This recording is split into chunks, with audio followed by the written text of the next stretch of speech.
They say you never truly know the person sleeping beside you. I used to laugh at that notion. I used to think I knew everything about Brooks.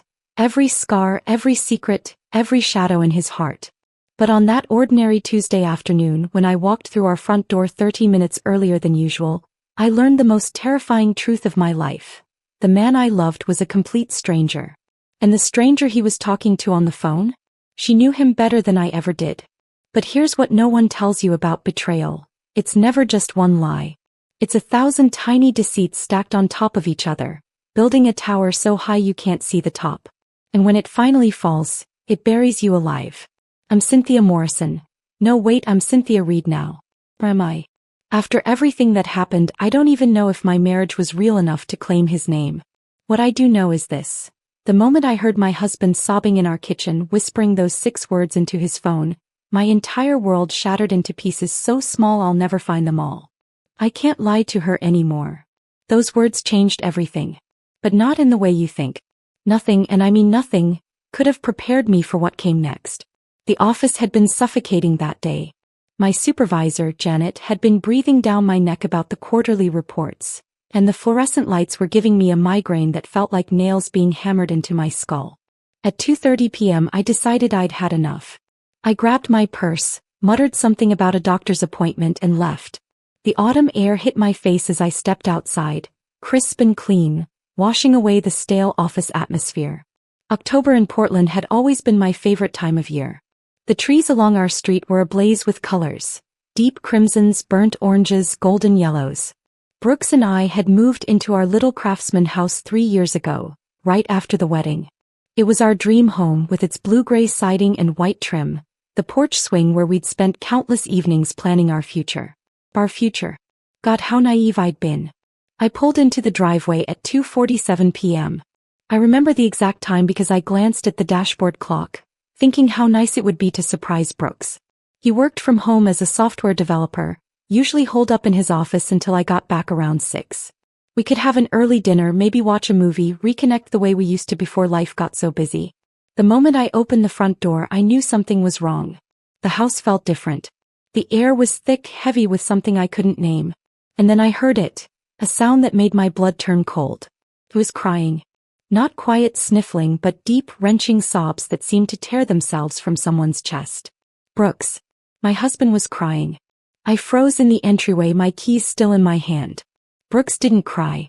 In 7 years together, I'd seen him tear up maybe twice. Once at his father's funeral and once during our wedding vows. But this wasn't tearing up. This was the sound of a man breaking apart. I moved silently through the living room, my heart hammering against my ribs. The sound was coming from the kitchen. Each step felt like walking through water, slow and dreamlike. Part of me wanted to run to him to comfort him. But another part, some primal instinct, told me to stay quiet, to listen. As I reached the doorway, I saw him. Brooks was sitting at our kitchen table, his back to me, his shoulders shaking. His phone was pressed to his ear. The afternoon light streaming through the window caught the tears on his face, making them glitter like broken glass. "I know," he said, his voice cracking. "I know, baby. I'm so sorry. Baby." The word hit me like a physical blow. I'd never heard him use that tone before, so tender, so raw, so intimate. Not even with me. "I can't do this anymore," he continued, running his hand through his dark hair the way he did when he was stressed. "It's killing me. Every day coming home to her, pretending everything's normal. I can't lie to her anymore." The floor beneath me seemed to dissolve. The walls started closing in. I couldn't breathe. Couldn't think. Couldn't move. "I love you too much," Brooks whispered. "I need to tell her the truth. She deserves to know." My hand flew to my mouth, stifling the gasp that threatened to escape. Tears burned my eyes, blurring my vision. This couldn't be happening. Not to us. Not to me and Brooks. "I'll do it tonight," he said. "I promise. After dinner I'll tell her everything. About us. About the baby. The baby." The words echoed in my head like a death sentence. There was a baby. My husband had gotten another woman pregnant. I don't remember backing away from the kitchen. I don't remember leaving the house or getting into my car. The next thing I knew, I was parked 3 blocks away, gripping the steering wheel so hard my knuckles were white, screaming until my throat was raw. 7 years. 7 years of loving him, trusting him, building a life with him. And all of it was a lie. But I couldn't fall apart. Not yet. Because if Brooks was planning to tell me tonight, that meant I had a few hours to figure out what the hell I was going to do. I wiped my tears, pulled out my phone, and did what any betrayed wife would do in 2023. I started gathering evidence. Thank you for stopping by to watch Cynthia's journey through betrayal, heartbreak, and hard-won justice. If you believe that trust is the foundation of every relationship and that truth, no matter how painful, is always better than comfortable lies, please subscribe. Your support helps us share more stories of resilience, self-worth, and the strength it takes to demand honesty in a world full of deception. Enjoy listening. I didn't go back home. Instead, I drove to a coffee shop downtown, ordered a black coffee I wouldn't drink, and sat in the corner booth with my laptop. My hands were shaking so badly I could barely type. First, I checked our bank accounts. Brooks handled most of our finances. He was better with numbers, he'd said. I'd been happy to let him take charge. What a fool I'd been. The joint checking account looked normal. But when I dug deeper into his personal account, the one he'd had before we got married, my stomach dropped. Regular transfers. $2,000 every month for the past 8 months to a name I didn't recognize. Violet Ashford. $16,000. He'd given another woman $16,000. I typed the name into Facebook with trembling fingers. The profile was private, but the profile picture was visible. She was beautiful, long auburn hair, green eyes, a smile that probably made men weak in the knees. Her cover photo showed her at a beach somewhere, laughing, looking carefree and young. So young. She couldn't have been more than 25. I was 34. Apparently, I was already being traded in for a newer model. I checked Instagram next. Her account was public. Thank God for small mercies. I scrolled through photos of her life. Pictures of coffee cups and sunsets. Inspirational quotes about new beginnings. And then from 3 weeks ago, a photo that made my blood freeze. It was a pair of tiny baby shoes. White with yellow ducks on them. The caption read, "Can't wait to meet you, little one."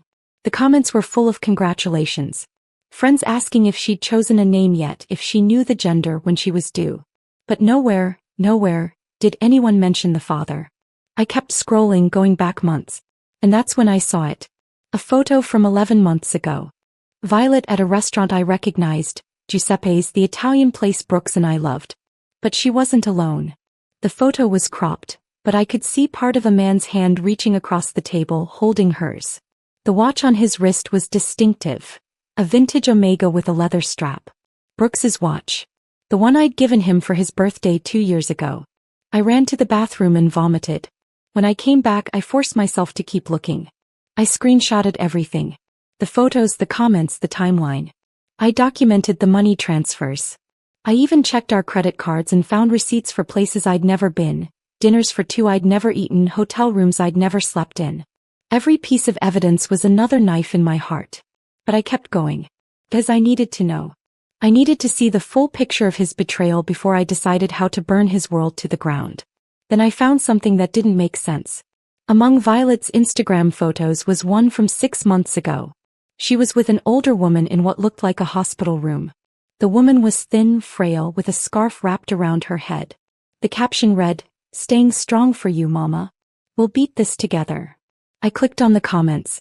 Friends sending prayers, hoping the chemo would work, asking how her mother was holding up. Cancer. I sat back, confused. Was Brooks helping her pay for her mother's treatment? Was that where the money was going? But that didn't explain the baby. It didn't explain him calling her baby, or saying he loved her. I was not going to make excuses for him. I was not going to find reasons to justify this betrayal. Whatever was happening, he'd lied to me. He'd hidden this woman from me. He'd been planning to confess tonight, which meant he knew it was wrong. I checked the time. 5:15 p.m. I needed to go home to act normal, to hear whatever confession he'd prepared. But I couldn't do it. Not yet. I needed a plan first.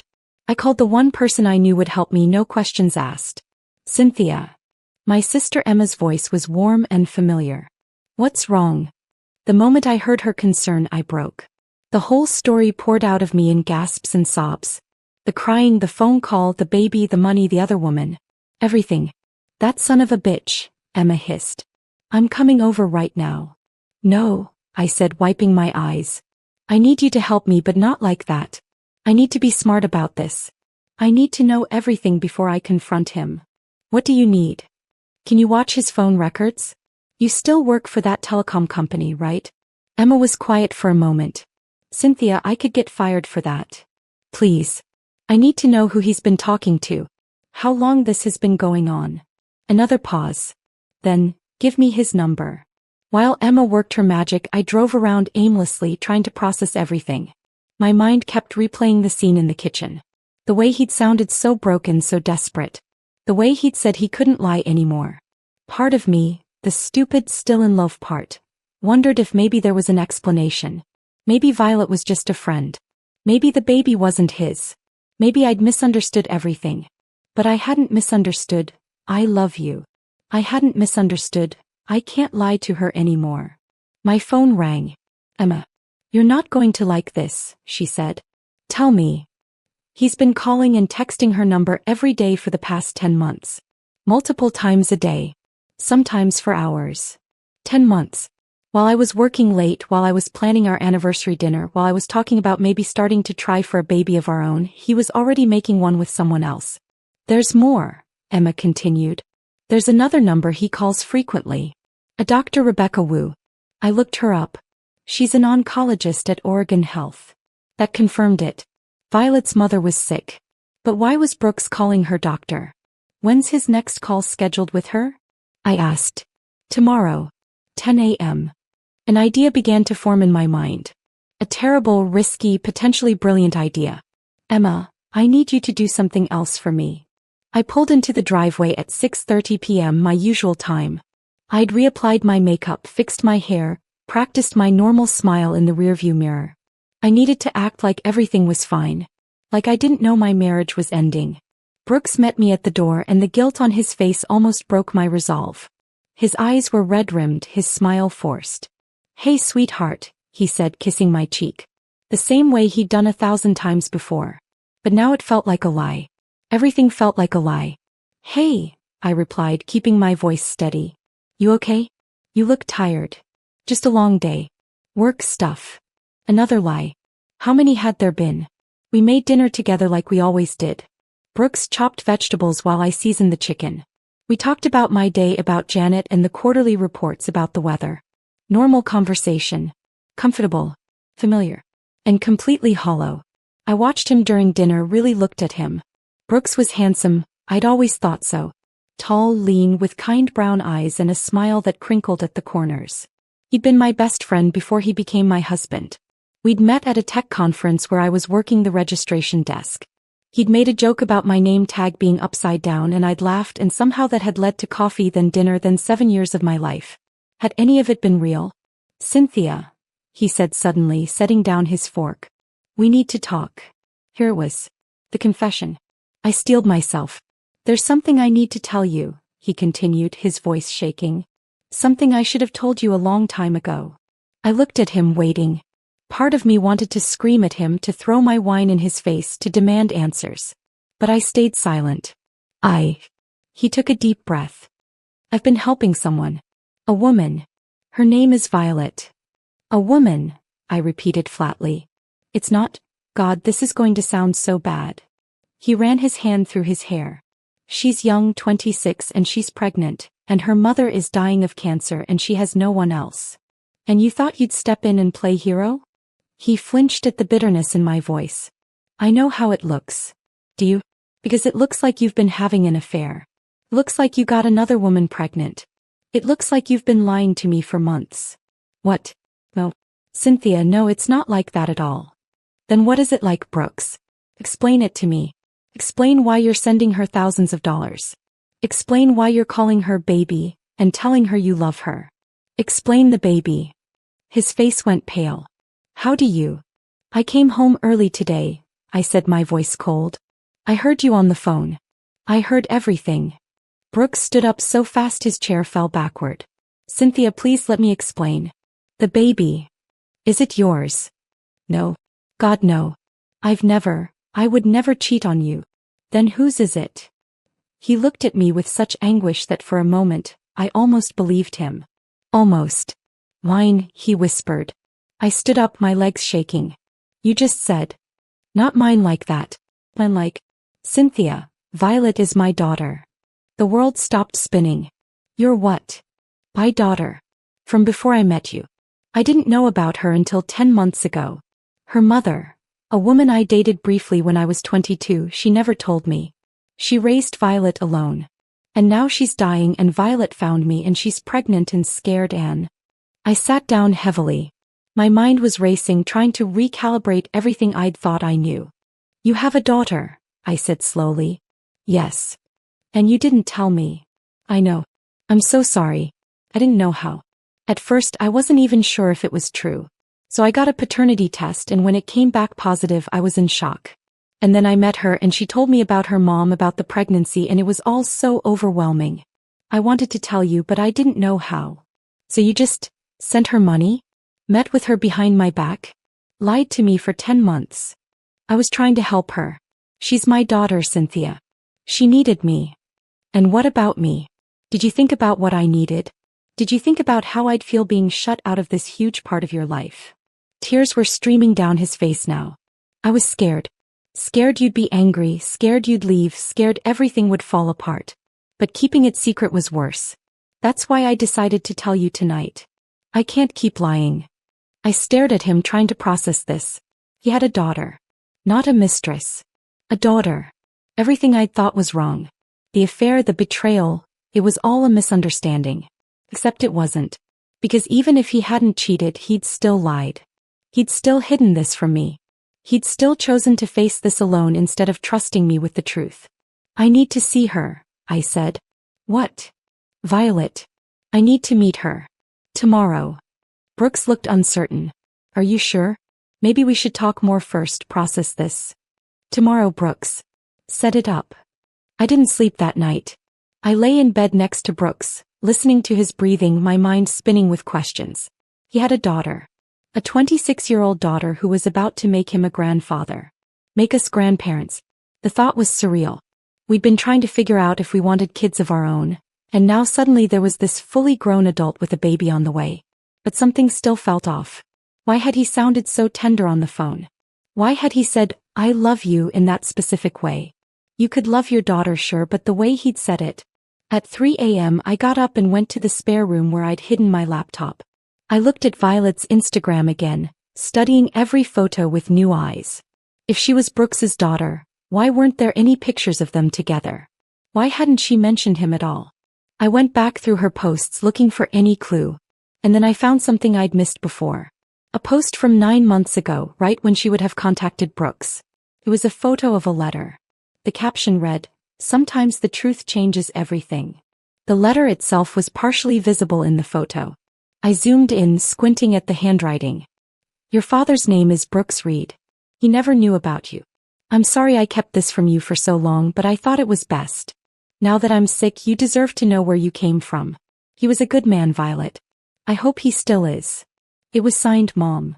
So Brooks's story checked out. Violet's mother had told her about him on her deathbed. He really was her father. But I kept looking. Something was still nagging at me. I found it in a post from 3 months ago. It was a screenshot of a text message conversation. Violet had posted it with the caption, "When your person just gets you." The texts were mundane, talking about a movie, making dinner plans. But at the top of the screenshot I could see the contact name. Brooks Blue Heart. Not Dad. Not Father. Just Brooks with a blue heart. My stomach twisted. Maybe she hadn't adjusted to calling him Dad yet. Maybe it was too weird after growing up without him. Or maybe, well, I was being paranoid. Brooks had explained everything. There was a paternity test. This was his daughter. But at 10 a.m. I was going to find out for sure. The next morning, Brooks was a nervous wreck.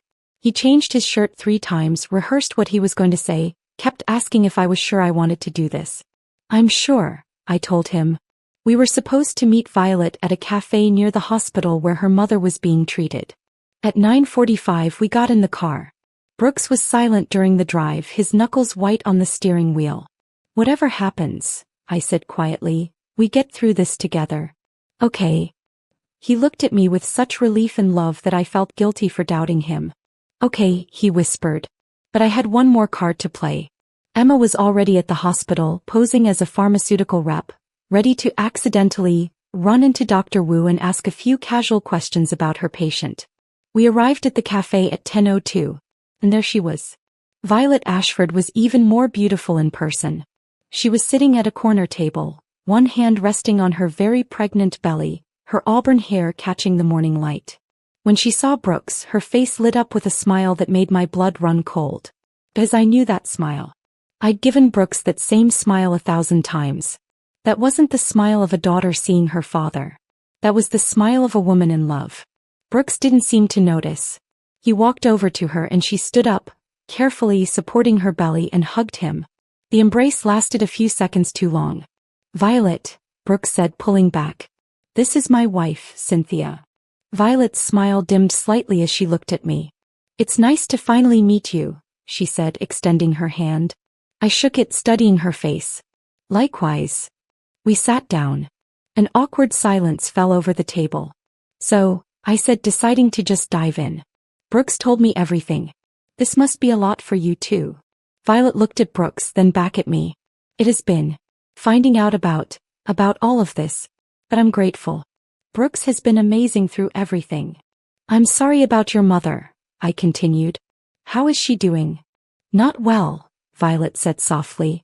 "The cancer is stage 4. They're keeping her comfortable now, but..." She trailed off, tears filling her eyes. Brooks reached across the table and took her hand. "He's strong. She's still fighting." The tenderness in his voice made my chest tight. "And the baby?" I asked, looking at her belly. "When are you due?" 6 weeks, Violet said, placing her hand over her stomach. "It's a girl. Do you have a name picked out?" She glanced at Brooks again. "We were thinking, Grace." "We." "Not I. We." "That's beautiful," I said, my voice steady even as my heart was shattering. "And the father? Is he involved?" The question hung in the air like a bomb. Violet's face went pale. Brooks's hand tightened around hers. It's complicated," Violet said. "I'm sure it is," I replied. "What does he do? Where did you meet?" "Cynthia," Brooks said, his voice holding a warning. "Maybe we should." My phone buzzed. A text from Emma. "Spoke to Dr. Wu. Violet's mother is not her mother. Patient name is Linda Ashford. Violet is Linda's granddaughter. Parents died in car crash when V was 4. Linda raised her. Dr. Wu mentioned how sad it is that Violet is going through this pregnancy alone. No mention of Brooks at all." I looked up from my phone, my mind reeling. Violet's parents were dead. So who was the woman who wrote that letter? Who told her Brooks was her father? Unless there never was a letter. "Excuse me," I said, standing up. "I need to use the restroom." I walked away on shaking legs, but instead of going to the bathroom I stepped outside and called Emma. "What else did you find out?" I demanded. "The grandmother has been in hospice for 3 weeks. Before that she was in and out of consciousness from the pain meds. Cynthia, I don't think she could have told Violet about Brooks. And even if she did, why would she know him?" I did some digging. Brooks lived in Seattle until he was 25. Violet was born in Portland. They never even lived in the same city. My vision went dark around the edges. "Emma, I need you to do something else. Can you pull up the paternity test Brooks mentioned?" "How would I?" "He has a file on his computer labeled Important Docs. The password is our anniversary. Can you access it remotely? If he's on the same Wi-Fi network, maybe. Give me 10 minutes. I went back inside, my mind racing. Brooks and Violet were talking quietly, their heads close together. When I sat down, they quickly pulled apart. "Everything okay?" Brooks asked. "Fine," I lied. "So, Violet, tell me about how you found Brooks. How did you know how to reach him?" She hesitated. "My grandmother. Before she got really sick, she told me about him. She gave me his contact information." "That's interesting," I said casually. "Because when did your grandmother go into hospice?" Violet's eyes widened. About 3 weeks ago." "Why? And when did you first contact Brooks?" 10 months ago, Brooks answered, confused. "Why does this matter?" "Because," I said, my voice like ice, "according to her doctor, your mother has been barely conscious for the past month. So unless she gave you Brooks's information from beyond the grave, someone's lying. The color drained from Violet's face. Who are you? I asked quietly. And what do you want from my husband? The cafe seemed to freeze. Brooks was looking between Violet and me, confusion written all over his face. Cynthia, what are you talking about? He asked. But I kept my eyes on Violet. She was trapped and she knew it. I could see her mind working, trying to figure out how to spin this. I don't know what you think you've found, Violet said, her voice shaking, but my grandmother did tell me about Brooks. Before she got really bad. Show me, I said. Show me the letter, the documents, anything that proves Brooks is your father. I don't have to prove anything to you, she shot back, some of her fear turning to anger. Actually, you do. Because my husband has been giving you thousands of dollars, spending hours on the phone with you, hiding your relationship from me. So yes, you absolutely have to prove that you're who you say you are. Brooks stood up. Cynthia, stop it. I had a paternity test done. I'm her father. Where's the test? I asked him. Show it to me right now. It's at home in my files. No, it's not, I said. My phone had just buzzed with another text from Emma. There is no paternity test in your files. There's no medical records, no lab results, nothing. Brooks pulled out his phone, his hands shaking. He opened his files, scrolling frantically. His face went white. It was here, he whispered. I swear it was here. Violet, you sent it to me, remember? The results from that lab in Eugene. Violet was crying now, real tears streaming down her face. But I noticed she wasn't denying anything. What lab? I pressed. What's the name of it? Violet's lips trembled. She looked at Brooks with such desperation that I almost felt sorry for her. Almost. Brooks, I can explain, she started. What lab, Violet? Brooks interrupted, his voice hard now. He was finally seeing what I was seeing. Tell me the name of the lab that did the paternity test. She couldn't answer. Because there was no lab. There was no test. Oh my God, Brooks breathed, sinking back into his chair. Oh my God, it was all fake. No. Brooks, please just listen. Who are you? His shout made everyone in the cafe turn to look at us. But he didn't care. Who the hell are you and why have you been lying to me? Violet's face crumpled. She wrapped her arms around her belly protectively, and for a moment I saw her clearly, not as a seductress or a con artist, but as a terrified young woman who'd gotten in way over her head. My name is Violet Ashford, she said quietly. That part is true. And my grandmother is dying. That's true too. Everything I told you about her cancer, about me being alone, it's all true. Except the part about Brooks being your father, I said. She nodded, tears falling onto the table. Except that. Brooks looked like he'd been shot. Why? Why would you do this? Because I needed help, Violet whispered. My grandmother's medical bills were crushing me. I'm barely making minimum wage at the grocery store. I'm pregnant and alone, and the baby's father took off the second he found out. I was drowning and I didn't know what else to do. So you chose my husband? Asked, my voice sharp. Out of everyone in the world, you targeted him? Violet's eyes met mine, and what I saw there made my blood run cold. It wasn't just desperation. It was calculation. I didn't choose randomly, she said. I chose carefully. What does that mean? Brooks demanded. It means, a new voice said from behind us, that my daughter is smarter than you gave her credit for. We all turned. A woman was walking toward us, late 50s, thin but not frail, with the same auburn hair as Violet. She wasn't wearing a hospital gown. She wasn't connected to any machines. She looked perfectly healthy. Grandma, Violet said, but there was no surprise in her voice. This was planned. Hello, Brooks, the woman said, sliding into the empty chair at our table. It's been a long time. Brooks stared at her, his face blank with confusion. Do I know you? Oh, you don't remember? The woman's smile was bitter. I suppose I shouldn't be surprised. It was only one night to you after all. But it was enough to destroy my daughter's life. And then I saw it.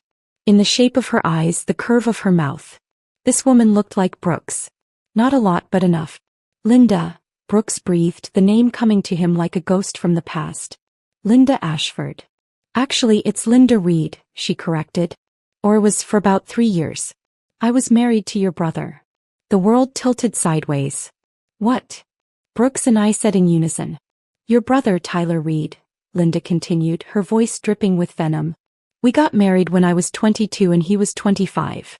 He was charming, successful, everything I'd ever wanted. And then I got pregnant with my daughter, Catherine. I don't understand, Brooks said. Tyler lives in Boston. He's been married to Jennifer for 15 years. They have 2 kids. Oh, I know all about Jennifer, Linda spat. She's wife number 2. I was wife number 1. The one he erased from his history. The one he left when our daughter was 6 months old. He said I'd trapped him, that he was too young to be a father. He filed for divorce, got a fancy lawyer, and made sure I got almost nothing in the settlement. Then he moved across the country and pretended we never existed. I was trying to process this. Brooks had a brother named Tyler. They were close when they were younger but had drifted apart over the years. Brooks rarely talked about him. I'd met Tyler maybe twice in 7 years. That's terrible, Brooks said slowly, and I'm sorry that happened to you. But what does any of this have to do with me? I didn't even know Tyler was married before Jennifer. Of course you didn't, Linda said. Because your precious brother never told anyone in the family about me.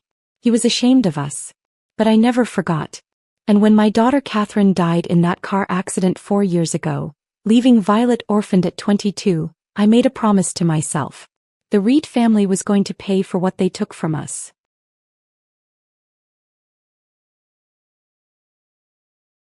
The pieces were clicking into place, but the picture they formed was uglier than anything I could have imagined. You're not sick, I said to Linda. Stage 4 pancreatic cancer, she replied. Diagnosed 4 months ago. I'm not in hospice yet, but I will be soon. Which means I'm running out of time to make this right for my granddaughter. Make what right? Brooks demanded. You've been scamming me. Lying to me for 10 months. You owe us. Linda's voice rose and her calm facade cracked. Your brother destroyed my life. He abandoned his daughter. That money you gave Violet? That's a fraction of what Tyler should have paid in child support. That's a fraction of what we deserved. So you what? Decided to catfish my husband. I asked, my voice deadly quiet. Pretend to be his daughter so he'd give you money? It was easy, Violet said, speaking for the first time since her grandmother arrived. She wasn't crying anymore. Her face was hard, defiant. I found Brooks on Facebook. Saw he lived in Portland, saw he was successful, saw that you two looked happy. Made me sick. Tyler's brother, living this perfect life while my mom was dead and I was pregnant and alone. So you invented a story, I continued. Created a fake paternity test. It looked real, didn't it? Violet interrupted. I have a friend who works in a lab. He helped me create the document. I sent it to Brooks from a burner email. He believed it immediately because he wanted to believe it. He wanted to be the good guy who steps up for his long-lost daughter. Brooks's face was gray. The phone calls, he whispered. The things I told you, the way you'd cry about your mother dying, about being scared of raising the baby alone. All true, Violet said. I just let you think you were my father. Let you think you had some obligation to save me. And you did, didn't you? $16,000. It paid for Grandma's treatment, for my rent, for baby supplies. You fixed everything just like I knew you would. You manipulated him, I said, standing up. You preyed on his guilt and his desire to do the right thing. That's not just a scam. That's psychological abuse. Call it whatever you want, Linda said, standing too. We got what we needed. And honestly, we would have just disappeared after the baby came. You never would have known the truth. But you couldn't leave well enough alone, could you? She glared at me. Did you really think you'd get away with this? I asked. We already have, Violet said, placing her hand on her belly. What are you going to do? Call the police? And tell them what? That Brooks willingly gave me money? That he chose to help someone he thought was his daughter? We didn't steal anything. We didn't forge any checks. We just let him believe what he wanted to believe. She was right and I knew it. Brooks had given her the money voluntarily. The fake paternity test was evidence of fraud, sure, but was it enough to prosecute? And did we really want to drag this through the courts, expose Brooks's private life, make this public? I want my money back, Brooks said quietly. Every cent. Linda laughed. It's gone. Medical bills, rent, food. All gone. But sure, take us to court. Drag yourself through the mud trying to get blood from a stone. By the time you win, If you win, I'll be dead and Violet will be a struggling single mother. Good luck getting anything from her. They turned to leave. They actually thought they'd won. But they didn't know me. They didn't know that I'd spent the last 24 hours planning for every contingency. They didn't know that Emma wasn't just at the hospital gathering information. She was also serving legal papers. Violet Ashford? A man in a suit appeared at her elbow. You've been served. He handed her a manila envelope and walked away. Violet opened it with shaking hands.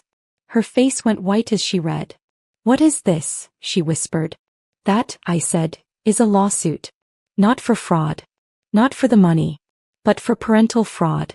See, in Oregon, if you falsely claim someone is the father of your child and receive material support based on that false claim, the victim can sue for emotional distress and intentional infliction of emotional harm. And unlike criminal court, civil court has a much lower burden of proof. You can't. I can, I interrupted. And I will. You wanted to play games with my family? Fine. Let's play. Let's drag this through civil court where we'll depose you, your grandmother, your friend who made the fake test. Let's put every detail of your lives under a microscope. Let's see how that goes. Linda's confident smile was gone. You're bluffing. That lawsuit will cost you thousands. I have thousands, I replied. Unlike you, I actually work for my money. And I'm willing to spend every penny I have to make sure you pay for this. Why? Violet asked, and she sounded genuinely confused. Why do you care so much? You got what you wanted. You know the truth now. Brooks is yours, not mine. We're nothing to you. You're right, I said. You are nothing to me. But what you did to my husband, making him believe he had a daughter, letting him bond with you, letting him love you, and then ripping it all away, that's unforgivable. You didn't just scam him. You broke his heart. I looked at Brooks.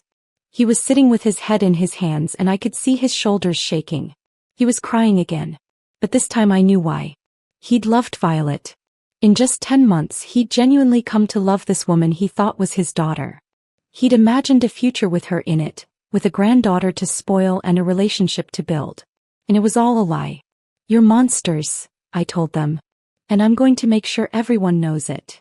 Please, Violet said, and now she was crying too. Real tears, not the manipulative ones she'd probably been using on Brooks for months. Please, I'm sorry. I was desperate.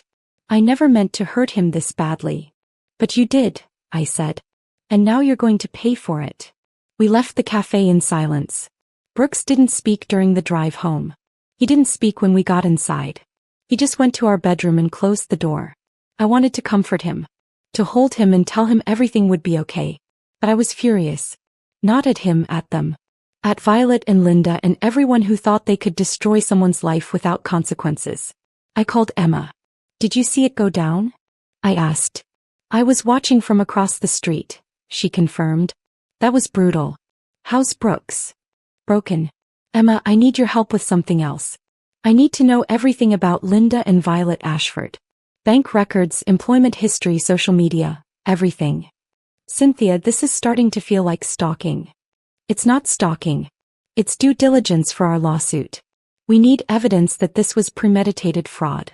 Can you help me or not? Emma sighed. You know I can't resist a good revenge plot. Give me until tomorrow morning. While Emma dug into the Ashfords' lives, I started my own investigation. I went through every text message Brooks had exchanged with Violet over the past 10 months. He'd given me permission to access his phone, too devastated to care about privacy anymore. Reading the messages made me feel physically ill. Violet had been so good at playing the role. She'd sent him photos of ultrasounds, probably stolen from the internet. She'd called him at just the right times when she knew he'd be alone, so he'd feel like they had this special secret relationship. She'd asked for advice about baby names, about whether she was doing the right thing keeping the pregnancy. And Brooks had responded with such love, such genuine care. He'd sent her articles about pregnancy nutrition. He'd recommended pediatricians. He'd told her about his own childhood, his hopes and dreams, things he'd never even told me. That hurt worse than if he'd actually cheated. Because at least an affair would have been about sex, about a moment of weakness. This was emotional intimacy. This was him opening his heart to someone who was just using him. I found a voice message from 3 months ago. Violet sobbing, saying she was scared, that she didn't know if she could do this alone. And Brooks's response, "You're not alone. You have me now. I'm your dad and I'm not going anywhere. I promise." I closed the phone and cried. Around midnight, Brooks emerged from the bedroom. His eyes were red and swollen. "I'm so sorry," he said. "You didn't do anything wrong. I lied to you for 10 months. I hid an entire relationship from you. I let that woman manipulate me." "You thought she was your daughter," I said gently. "You thought you were doing the right thing. I was an idiot." "No. You were kind. You have a good heart and she weaponized it against you." I stood up and went to him, wrapping my arms around him. "This isn't your fault, Brooks. None of this is your fault." He held me tight and we stayed like that for a long time. "What happens now?" he finally asked. "Now," I said, "we make them regret ever targeting our family." The next morning, Emma showed up at our door with a laptop and a manila folder thick with documents. "You're not going to believe what I found," she said, spreading papers across our kitchen table. Brooks and I sat down, and Emma began her presentation like she was delivering a corporate briefing. Linda Ashford, 57, currently unemployed. She was married to Tyler Reed from 1989 to 1992. They had one daughter, Catherine, born in 1990. Tyler did file for divorce and the settlement was minimal. That part checks out. Linda raised Catherine as a single mother, working various retail jobs. "What about the cancer?" I asked. "That's real too. She was diagnosed 4 months ago with stage 4 pancreatic cancer. She's been doing chemo at Oregon Health, but the prognosis is poor. 6 months to a year according to her medical records." "How did you get her medical records?" Brooks asked. Emma just smiled. "Let's say I have friends in low places. Now here's where it gets interesting. Linda's been bitter about Tyler for decades. She's posted about him on social media, always carefully not using his name but making it clear she was wronged by her ex-husband. She joined single mother support groups and online forums where she talked about deadbeat dads. So she's been nursing this grudge for 30 years, I said. Exactly. Now her daughter Catherine married young, had Violet at 21, then died with her husband in a car accident when Violet was 4. Linda raised Violet alone just like she'd raised Catherine.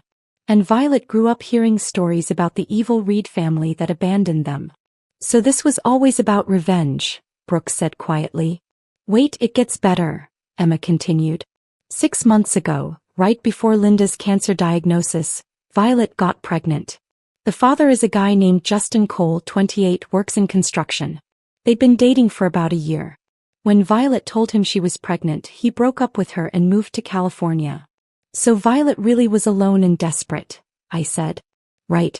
And that's when Linda hatched the plan. She'd been following your lives on social media for years, Brooks.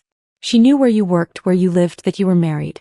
She saw that you and Tyler had drifted apart, that you might not know about his first marriage. So she created this elaborate scheme. Emma pulled out more documents. This is the friend who made the fake paternity test. Melissa Chong works as a lab tech at a fertility clinic. She's also been friends with Violet since high school. And here's her bank records showing Violet paid her $500 for creating the fake document. That's conspiracy to commit fraud, I said. That's evidence, Emma corrected. Here's more. Violet spent 2 months researching Brooks before she ever contacted him. She joined groups he was in online, learned his interests, his values.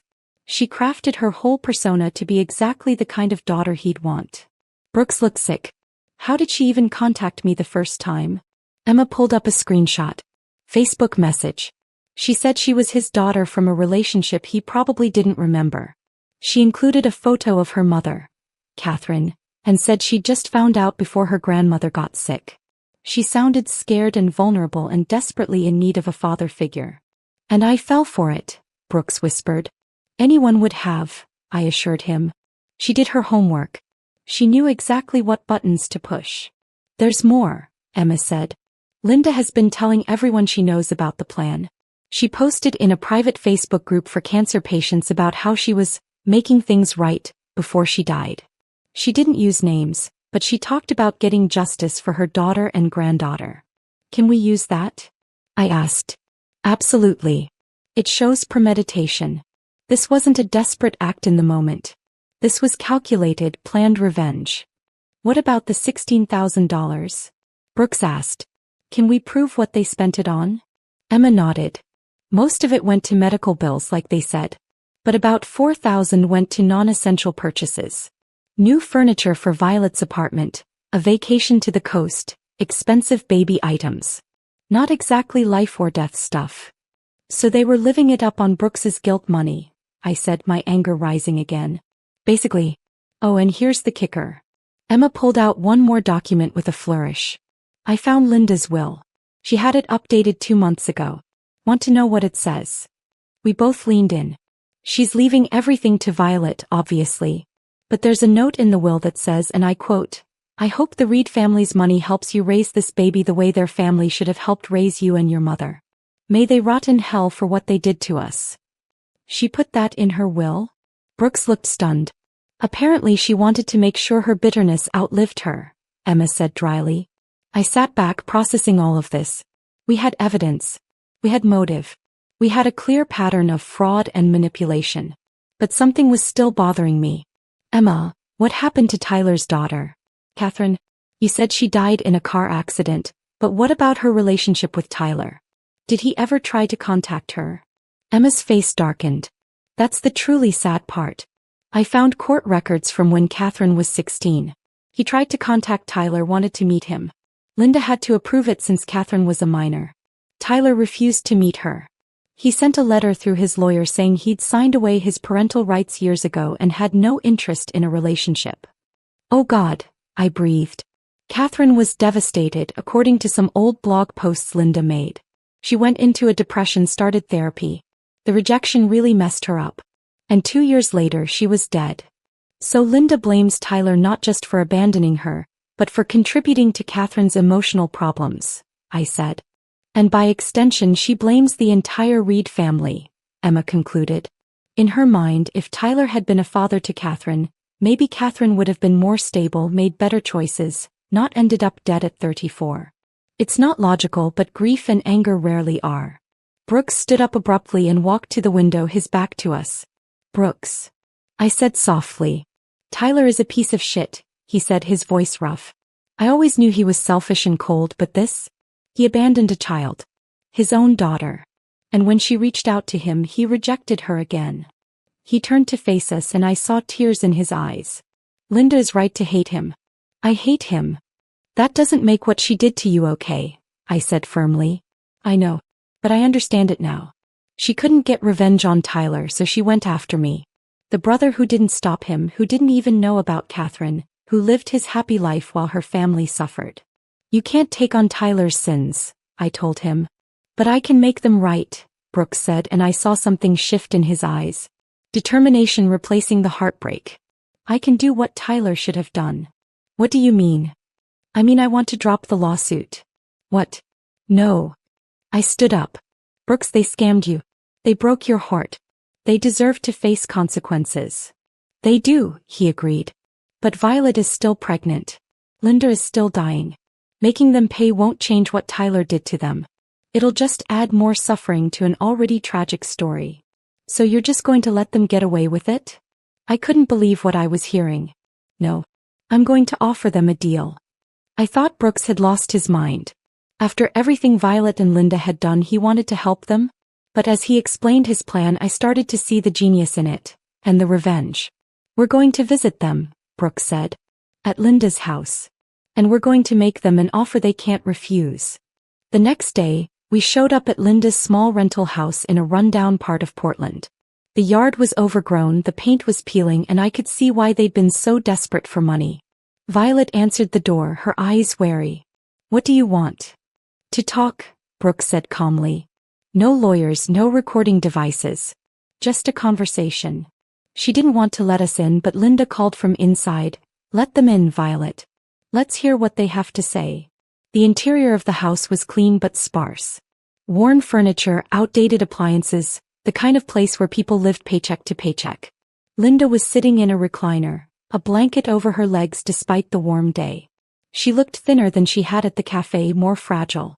The cancer was eating her alive. Nice place, I said, not bothering to hide the sarcasm. Say what you came to say, Linda replied. Brooks sat down across from her. I stood behind him, arms crossed. I spoke to my brother, Brooks began. Linda's eyes widened slightly. Tyler knows about this? He knows everything. I called him yesterday and told him about you, about Catherine, about Violet. I told him what you did to me and why you did it. And Linda's voice was defiant, but I could hear the tremor underneath. And he doesn't care. He said, and I quote, "That's not my problem. I made my choice 30 years ago and I stand by it." Violet gasped. He said that. Even knowing about the baby? Even knowing about the baby, Brooks confirmed. Tyler is a selfish bastard who doesn't deserve to be called a father or a grandfather. But you already knew that. So why are you here? Linda asked. To rub it in? To tell us that we wasted our revenge on the wrong Reed? No, Brooks said. I'm here to offer you a deal. A real one, not the scam you pulled on me. He pulled out a document from his bag and laid it on the coffee table. This is a contract. If you sign it, I will drop the lawsuit against you. I will also give Violet $50,000 for the baby, to be put in a trust fund that releases monthly payments for childcare, medical expenses, and education. Violet's hands flew to her mouth. Linda leaned forward, suspicious. What's the catch? Linda asked. Several catches, I said, speaking for the first time. First, you publicly admit what you did. A written confession detailing the fake paternity test, the manipulation, all of it. We'll keep it private unless you ever try to contact Brooks or anyone in the Reed family again. Second, Brooks continued, Violet goes to therapy. Real therapy paid for by the trust, to deal with her family history and learn how to be a better person than her grandfather. Third, I added, you both sign a non-disclosure agreement. You never speak publicly about Brooks, about this situation, about any of it. You take the money and you disappear from our lives forever. And fourth, Brooks said, his voice hard now, when Linda dies, and I'm sorry to be blunt, but we all know it's coming, I want to be named as Violet's emergency contact. Not to be her father figure. Not to have a relationship. But if something happens, if she needs help, she can call me. Once. And I'll decide if I want to help or not. Linda and Violet looked at each other, having some silent conversation. Why would you do this? Violet finally asked. After what we did to you? Because, Brooks said, Catherine deserved better. She deserved a father who loved her, who supported her, who was there for her. Tyler failed her. And while I can't change the past, I can make sure his granddaughter has the support his daughter never got. Not because you deserve it, Violet, but because that baby deserves to have someone in the Reed family who gives a damn. Tears were streaming down Violet's face. I'm so sorry, she whispered. I'm so sorry. I never wanted to hurt you like this. I was so angry, and Grandma said this was justice, and I didn't think about you as a real person. Just as a symbol of everything that had gone wrong in our lives. I know, Brooks said quietly. And I understand. But understanding doesn't mean I can trust you. This offer comes with strict boundaries. You take the money, you get help, and you leave us alone. Forever. If you violate any part of this agreement, I will take you to court and I will destroy you. I have the resources, the evidence, and the motivation. Do you understand? Violet nodded, still crying. Linda was silent for a long moment, studying Brooks's face. You really are nothing like your brother, she finally said. No, Brooks agreed. I'm not. Catherine would have liked you, Linda said softly, and for the first time, I saw genuine emotion in her eyes. Not anger or bitterness, but grief. She just wanted a father to love her. That's all she ever wanted. Then let me give her granddaughter what she never had, Brooks said. Let me be the Reed family member who doesn't abandon a child. Linda reached for the contract with shaking hands. She read through it carefully, her lips moving silently. Then she looked at Violet. It's your choice, honey, Linda said. I'll be gone soon. This is your life, your future. Whatever you decide, I'll support you. Violet looked at the document, then at Brooks, then at me. Can I ask one more thing? What? Asked my voice cold.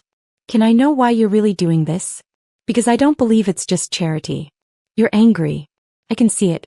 So what's the real reason? I smiled, and it wasn't a kind smile. You want to know the real reason? Fine. I'll tell you. The real reason is that this way you have to live with what you did. If we sued you, you could play the victim. Poor single mother attacked by the wealthy couple. But this way, you have to accept charity from the man you tried to destroy.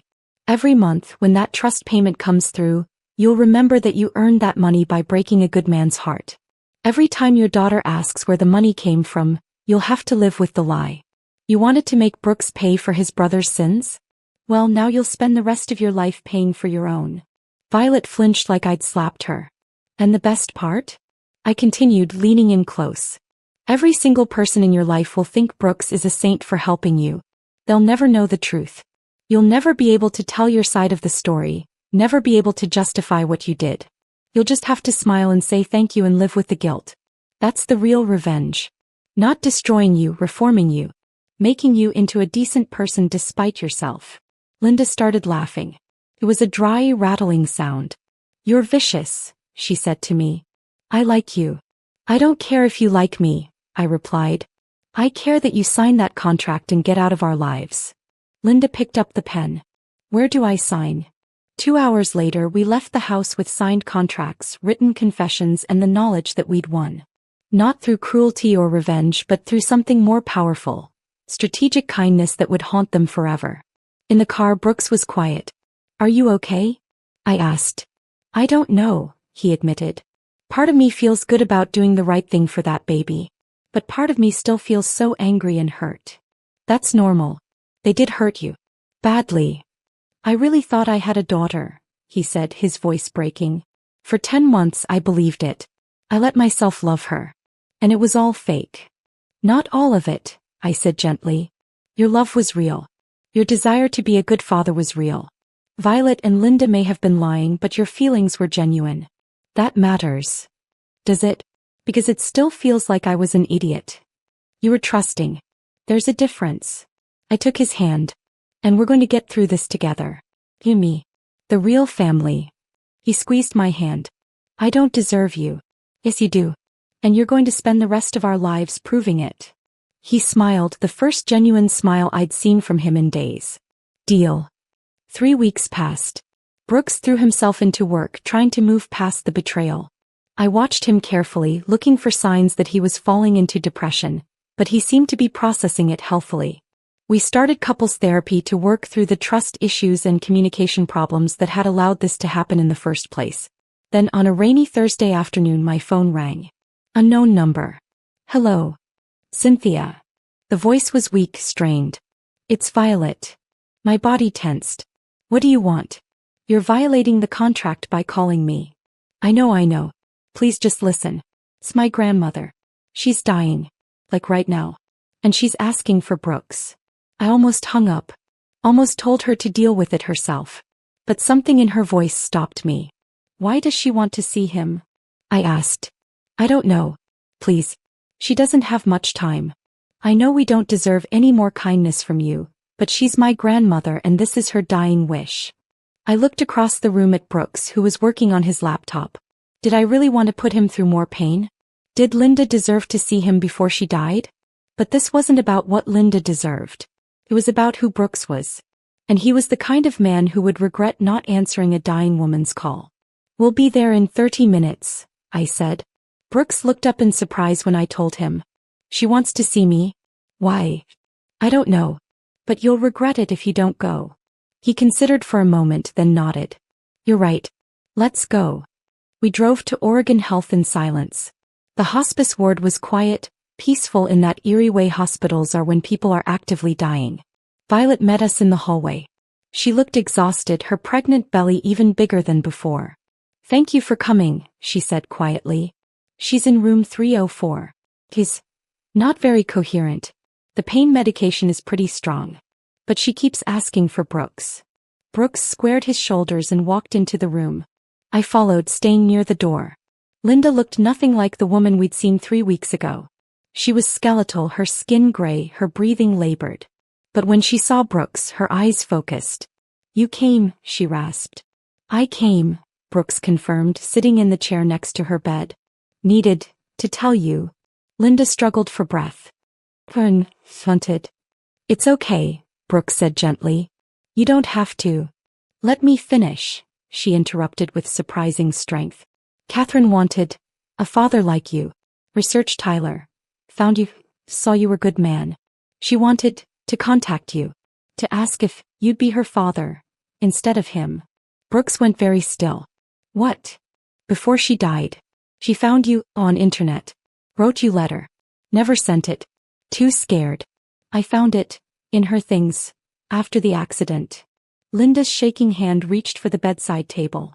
Violet stepped forward and pulled out an envelope, yellowed with age. She handed it to Brooks. With trembling fingers, Brooks opened it. Inside was a letter written in looping handwriting. He read aloud, his voice breaking. Dear Uncle Brooks. You don't know me, but I'm your niece, Catherine Reed. My father is your brother Tyler, but he doesn't want me. He never did. I've tried to contact him, but he says I'm not his daughter anymore, that he signed away his rights. I don't know if you know about me or not. Dad probably never mentioned me. But I found you online and I've been reading about your life. You seem like a good person. You seem like the kind of man who would have been a good father if you'd had the chance. I know this is crazy. I know I'm just some random teenager and you have your own life. But I was wondering, could I maybe meet you? Just once. I just want to know what it's like to have someone from my father's family acknowledge that I exist. I'm sorry if this is too much. My mom says I shouldn't reach out, that the Reed family doesn't want us. But I had to try. I had to know if maybe, somewhere in that family, there was someone who might care about me. If you don't want to respond, I understand. But if you do, I'll be waiting. Your niece, Catherine. The letter was dated 2 months before her death. Brooks looked up at Linda with tears streaming down his face. She never sent this? Linda shook her head. Too scared of rejection. After Tyler. Couldn't risk it again. Then she died, and I found it. Made me so angry. If you'd known, maybe she would have had something to live for. You blamed me, Brooks whispered. All this time, you blamed me for not being there for her when I never even knew she existed. I know. Wrong of me. But grief makes you crazy. Made me want revenge. Wanted Reed family to hurt like we hurt. So you used Violet to hurt me. Yes. But then, you were kind. You loved her, like you would have loved Catherine. And I saw. Linda's breathing was getting worse. Saw that I was wrong. Tyler is monster. But you're good. Like Catherine thought. She reached out a skeletal hand. Brooks took it. I'm sorry, Linda wheezed. So sorry. Catherine would hate what I did. She wouldn't want revenge. She'd want forgiveness. I forgive you, Brooks said, and I could hear that he meant it. I forgive you, Linda. Thank you, she breathed. Tell Violet, be better than me. Let go of the anger. I will, Brooks promised. Linda's eyes found mine. You do, Cynthia. Take care of him. He's one of good ones. I know, I said, my own tears falling now. Linda smiled just a little. Then her eyes closed. The heart monitor's beeping slowed, then stopped. She was gone. Violet collapsed into a chair, sobbing. Nurses came in, checking vitals, officially calling the time of death. The room filled with quiet, efficient movement. Brooks stood up, still holding Catherine's letter. He looked at me. I could have known her, he said. If she'd just sent the letter, I could have known my niece. I would have loved her. I know, I said, putting my arm around him. Tyler destroyed so many lives. Catherine, Linda, Violet. And for what? Because he didn't want to be inconvenienced by a child he created. Some people are just broken, I said. And they break everyone around them. Brooks turned to Violet, who was still crying. You okay? She looked up at him, her face blotchy and swollen. She was all I had. And now she's gone. And I'm going to be a mother in a few weeks, and I have no idea what I'm doing, and I'm so scared. Brooks hesitated, then sat down next to her. You're going to be okay. You have the trust fund. You're going to get therapy. And you're going to be a better mother than you had, and a better person than your grandmother was at the end. How do you know? Because you have a choice. Linda was consumed by bitterness and it poisoned her whole life. But you can choose differently. You can let go of the anger and build something new. I don't know if I can. You can. Because you have to. For your daughter. Violet placed her hand on her belly. Grace, she whispered. I'm really going to name her Grace. After my mom's middle name. That's beautiful, Brooks said. Will you? Violet hesitated. I know I don't have the right to ask. And I know the contract says we can't contact you. But will you, when Grace is born, Will you at least want to know? That she's okay? Brooks looked at me. I could see the question in his eyes. I nodded slightly. Send one email, Brooks said. When she's born. Let me know she's healthy. And then that's it. That's the only contact we have. You raise her, you love her, and you never tell her about any of this. She doesn't need to know about Tyler or the scam or any of it. She just needs to grow up knowing she's loved. Can you do that? Yes, Violet said. I promise. Then we have a deal. 2 months later I was at work when the email came. Subject line, she's here. Grace Ashford was born this morning at 6:47 a.m. 7 pounds 3 ounces. Healthy and perfect. Thank you for everything. We'll honor our agreement. V. There was a single photo attached. A tiny baby with a shock of dark hair and a scrunched up red face. I showed Brooks that evening. He looked at the photo for a long time without speaking. She's beautiful, he finally said. She is. I hope Violet really does get therapy. I hope she becomes a good mom. Me too. He closed the laptop. Thank you. For what? For not leaving me when you found out. For standing by me through all of this. For helping me figure out the right thing to do. Brooks, I love you. I wasn't going to leave you for being a good person. I know. But a lot of people would have. This whole situation was insane. Yeah, I agreed. It really was. We were quiet for a moment. Then Brooks said, I want to find Tyler. I looked up in surprise. Why? Because someone needs to tell him what his selfishness cost. Catherine is dead. Linda is dead. Violet is traumatized. All because he couldn't be bothered to be a father. He needs to know. What good will that do? Probably none. But I need to say it. I need to look my brother in the eye and tell him he's a coward and a failure. Hey, I said. Then let's go to Boston. 1 week later, we were standing outside Tyler's expensive brownstone in a wealthy Boston neighborhood. Everything about the place screamed money and success. Tyler had done well for himself. Built a whole perfect life while his first family suffered. Brooks rang the doorbell. A woman answered, Jennifer, Tyler's second wife. She was polished and pretty, with the kind of smile that came from a lifetime of never facing real hardship. Can I help you? She asked. I'm here to see Tyler. I'm his brother. Her eyes widened. Brooks? Oh my goodness. Tyler said you two had lost touch. Come in, come in. We followed her into a house that looked like it belonged in a magazine. Hardwood floors, expensive art, designer furniture. In the living room, 2 teenagers were doing homework at the dining table. Tyler's legitimate children, the ones he'd chosen to claim. Tyler. Jennifer called up the stairs. Your brother is here. Tyler came down the stairs and I saw Brooks tense next to me. The brothers looked alike. Same dark hair, same build. But where Brooks's face was open and kind, Tyler's was sharp and calculating. Brooks, Tyler said, surprise in his voice. What are you doing here? We need to talk. Alone. Something in Brooks's tone made Jennifer take the hint. Kids, let's go get ice cream. Give your father and uncle some privacy. Once they were gone, Tyler poured himself a scotch. He didn't offer us any. So, he said, you came all this way. Must be important. Catherine tried to contact me before she died, Brooks said without preamble. Tyler's face went blank. Who? Don't. Brooks's voice was dangerous. Don't you dare pretend you don't know who your daughter was. That girl wasn't my daughter. I signed away my rights. She was your daughter. Your blood. Your responsibility. And when she reached out to you, you rejected her. Do you have any idea what that did to her? What did you want me to do, Brooks? I was 25 years old with a kid I never wanted. I made a choice. I moved on. You destroyed her, Brooks said, his voice shaking. Your rejection sent her into depression. She died thinking her own father didn't love her. And her daughter, your granddaughter, grew up being taught to hate the Reed family because of what you did. That's not my problem. Not your problem. She was a child, Tyler. Your child. And you threw her away like garbage. I gave Linda money in the divorce. I fulfilled my legal obligations. Legal obligations? Brooks laughed bitterly. Is that all you think fatherhood is? Writing a check? Catherine didn't need money. She needed a father. She needed someone to love her. Well, she didn't get one. Life's tough. I watched Brooks's hands clench into fists. I'd never seen him this angry. You're a monster, Brooks said quietly. You're a selfish, heartless monster. And I'm ashamed to be related to you. Are you done? Tyler asked, bored. No. I want you to know that Catherine wrote me a letter before she died.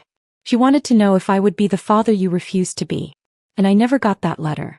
I never got the chance to know her. But I know her daughter now, Violet. And her granddaughter, Grace.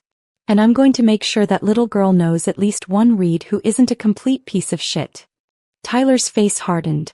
You're helping them? After what they did to you? Linda told me about the scam. He called me, right before she died. Wanted me to know she'd gotten revenge on the Reed family through you. I know about the scam. I know everything. And yes, I'm still helping them. Because someone has to break this cycle of abandonment and revenge. Someone has to be better than you. You're a fool. Maybe. But I'm a fool who can sleep at night. Can you say the same? For just a moment I saw something flicker in Tyler's eyes. Guilt? Regret? But it was gone in an instant, replaced by cold indifference. Get out of my house, Tyler said. Gladly. But I want you to know one more thing. Jennifer and your kids. They deserve to know the truth about you. About Catherine and Violet and Grace. About the family you abandoned. Tyler went pale. You wouldn't. I would. And I will. Not today, maybe not tomorrow. But someday your perfect little family is going to find out what kind of man you really are. And when they look at you with disgust and disappointment, remember this conversation. Remember that you could have been better. You just chose not to be. Brooks turned and walked out. I followed him, leaving Tyler standing alone in his expensive house with his expensive scotch and his cheap soul. In the car, Brooks was shaking. Did I do the right thing? He asked. Yes, I said firmly. He needed to hear that. Even if he doesn't care, even if it doesn't change anything, you needed to say it. I meant what I said. About telling Jennifer and the kids. I know. But think carefully about that. Those kids are innocent in all this. Do you really want to blow up their lives? Brooks was quiet for a long time. No, he finally admitted. No, I don't. They didn't do anything wrong. It's not their fault their father is who he is. So we let it go? We let it go, he confirmed. Tyler will have to live with his own conscience. Or lack thereof. We drove to the airport and flew home, leaving Boston and Tyler behind. The email came on a Tuesday afternoon. Subject line, I'm breaking the rules. I almost deleted it without reading. But something made me open it. Dear Brooks and Cynthia. I know I promised to never contact you again after Grace was born. I know I'm violating our agreement. But I need you to know something. I've been in therapy for 5 years now. Real therapy, the kind that makes you face all the ugly parts of yourself. And I've learned so much about why I did what I did, about the generational trauma and anger that I inherited from my grandmother. But more than that, I've learned about Grace. Real Grace, not just my daughter's name. The Grace you showed me when you had every right to destroy me. The Grace Brooks showed my grandmother on her deathbed. The Grace that broke the cycle of revenge and anger that had consumed my family for decades. I'm writing because Grace asked me yesterday where her money comes from. The trust fund that pays for her daycare and her doctor visits and everything else. She's 5 now, old enough to ask questions. I told her the truth. Not all of it, she's too young for that. But I told her that a kind man named Brooks set up the fund because he wanted to make sure she had a good life. I told her that Brooks knew her great-grandmother and wanted to honor her memory. She asked if she could meet Brooks someday. To say thank you. I told her probably not, that Brooks lives far away and is very busy. But I promised her that when she's older I'll tell her the whole story. The good and the bad. The mistakes I made and the kindness you showed. I don't expect you to respond to this email. I don't expect anything from you. I just wanted you to know that your choice to be merciful instead of vengeful changed my life. Changed my daughter's life.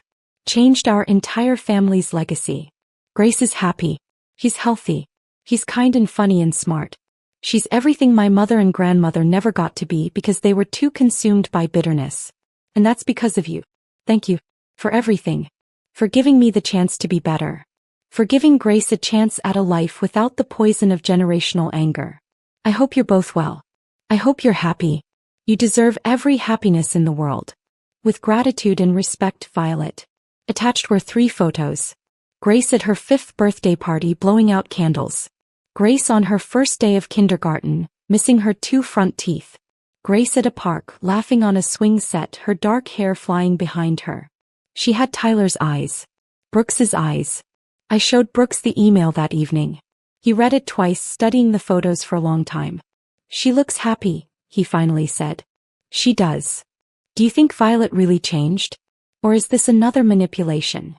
"I think," I said carefully, "that people can change if they want to badly enough. And I think Violet wanted to change for her daughter." "Should I respond? Do you want to?" Brooks considered. "I want to. But I don't know what to say." "Then maybe don't say anything yet. Sit with it for a while. See how you feel in a few days." He nodded. But I saw him looking at the photos again before bed. And the next morning. And the morning after that. A week later he finally typed out a response. "Dear Violet, thank you for the update and the photos. Grace is beautiful. I'm glad she's happy and healthy. I'm glad therapy has helped you. Breaking generational cycles is hard work, but it's worth it. You don't need to tell Grace about me. But if you do someday, tell her that I hoped she would have a good life. That's all I ever wanted. Take care of yourself and your daughter. Brooks." He showed me before sending it. "Is it too cold?" he asked. "It's honest," I replied. "That's better than cold or warm. It's real." He hit send. That could have been the end of the story. But life has a way of surprising you. 3 years later we got another email. This time from an address we didn't recognize. Subject line, "You don't know me, but..." "Dear Uncle Brooks. My name is Grace Ashford. I'm 8 years old. My mom says you helped us a long time ago and that you're a good person. I'm writing because I'm doing a project at school about family trees. I know about my mom and my grandma Linda who died before I was born. But my mom says my great-grandfather's name was Tyler Reed and he had a brother named Brooks Reed. That's you, right? So that makes you my great-great-uncle? Is that a thing? My teacher says it is. I don't expect you to write back if you don't want to. My mom says you're very private. But I wanted you to know that I'm grateful for what you did for us. My mom says without you our lives would be very different. I'm in 3rd grade. I like reading and art and animals. I want to be a veterinarian when I grow up. I have a pet hamster named Cinnamon. If you ever want to write back, I'd like to hear about what you do and what you're like.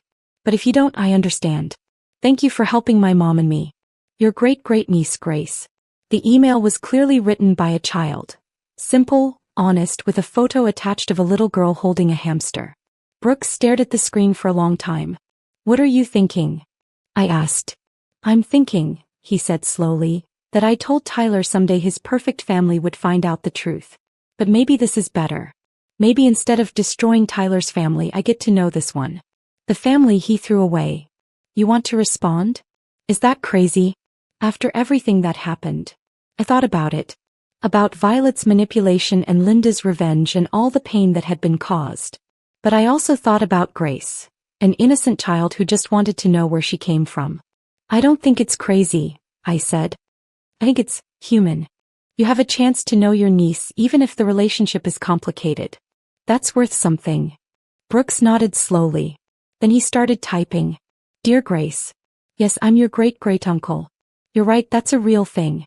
I'd be happy to answer your questions. I work with computers and I like hiking and reading like you. I don't have any pets right now, but I used to have a dog named Biscuit when I was your age. It's nice to meet you, Grace. Your mother is right. Without the choices we all made years ago, your life would be very different. I'm glad you're doing well. Your great-great-uncle Brooks. P.S. Cinnamon is a great name for a hamster." He showed it to me before sending. "Too much? Not enough. It's perfect," I assured him. And so began a correspondence. Nothing intense, just occasional emails between a middle-aged man and a curious child. Grace would tell him about school and her friends. Brooks would share stories about his work and his childhood. They never talked about the past, about the betrayal or the pain. They just built something new. Violet never inserted herself into the emails. Never asked for anything. She just let her daughter have this small connection to a family that had rejected her mother and grandmother. 2 years after that first email from Grace, Brooks and I were having coffee on our porch when he said, "I want to meet her." Grace. Yes. I know it's complicated. I know it means reopening old wounds. But she's 10 now and she asks sometimes if we could meet. And I think I'd like to. Have you talked to Violet about this? I sent her an email yesterday. She said she's open to it if you're comfortable. Me. Cynthia, you're the one who went through hell because of this whole situation. If you're not okay with me having a relationship with Grace, I'll understand. I thought about the young woman I'd been, standing in my kitchen listening to my husband cry over a daughter that didn't exist. I thought about the pain and betrayal and anger. But I also thought about Grace, both the concept and the child. I think, I said slowly, that holding on to anger about the past won't change it. But choosing compassion for the future might change everything. So that's a yes? That's a yes. Let's meet Grace. 1 month later, Violet and Grace drove up from Portland. We met at a neutral location, a park where Grace could play if things got awkward. I recognized Violet immediately, though she looked different. Older, more tired, but also more at peace. And holding her hand was a beautiful little girl with dark curly hair and curious eyes. Grace, Violet said gently, this is your Uncle Brooks and his wife Cynthia. Great-great-uncle, Grace corrected with a shy smile. Hi. Hi, Grace, Brooks said, and I heard the emotion in his voice. It's really nice to finally meet you. Do you want to see my hamster? I brought her. Grace held up a small carrier.